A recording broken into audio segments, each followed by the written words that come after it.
بسم اللہ الرحمن الرحیم۔ محترم ناظرین کرام، آج میں آپ حضرات کے سامنے ایک شخص کا سوال اور اس کے جواب کا تذکرہ کرنا چاہتا ہوں۔ ملفوظات فقیہ الامت میں حضرت مفتی محمود الحسن صاحب گنگوہی رحمۃ اللہ علیہ کے بارے میں ایک واقعہ مذکور ہے۔ حضرت فرماتے ہیں 1403 ہجری مطابق 1983 عیسوی میں افریقہ ملک میں مختلف الخیال لوگوں کے اجتماع میں میری شرکت ہوئی۔ اس مجلس میں اہل حدیث، منکرین حدیث، ڈاکٹر، انجینئر وغیرہ قسم کے لوگ تھے۔ مجھ سے کہا گیا کہ آپ سے وعظ کہلوانا مقصود نہیں، صرف سوالات کرنے ہیں۔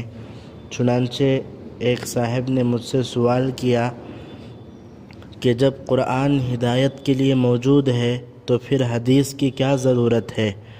میں نے عرض کیا کہ جب ہدایت کے لیے خدا موجود ہیں تو رسول کی کیا ضرورت ہے؟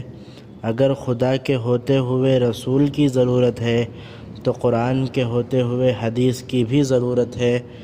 اگر قرآن پاک کی شان ھدی للناس ہے تو حدیث پاک کی شان بیان للناس ہے۔ میں آپ سے پوچھتا ہوں کہ قرآن پاک میں اقیموا الصلاۃ کہا گیا، اب مغرب کی 3 رکعت، عشاء کی 4 رکعت، فجر کی 2 رکعت وغیرہ یہ کہاں سے معلوم ہوا؟ یہ سب حدیث ہی سے معلوم ہوا۔ اسی طرح قرآن میں فرمایا گیا آتوا الزکوٰۃ، اب یہ بات کہ اونٹ کا نصاب اتنا، گائے کا نصاب اتنا، بکری کا نصاب اتنا، سونے کا اتنا، چاندی کا اتنا، پھر حولان حول شرط، یہ سب تفصیلات کہاں سے معلوم ہوئی؟ قرآن پاک میں تو ہے نہیں، حدیث شریف ہی سے معلوم ہوئی۔ بلکہ غور کیا جائے تو حدیث کو مانے بغیر نہ قرآن پر عمل کیا جا سکتا ہے اور نہ ہی قرآن و رسول کو تسلیم کیا جا سکتا ہے، اس لیے کہ قرآن کا قرآن ہونا، کلام الہی منزل من السماء ہونا یا محمد صلی اللہ علیہ وسلم کا رسول ہونا، یہ سب حدیث ہی سے معلوم ہوا ہے۔ اگر حدیث کا انکار کیا جائے تو قرآن اور رسول کا انکار لازم آتا ہے۔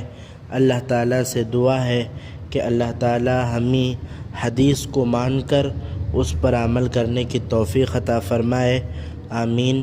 السلام علیکم ورحمۃ اللہ وبرکاتہ۔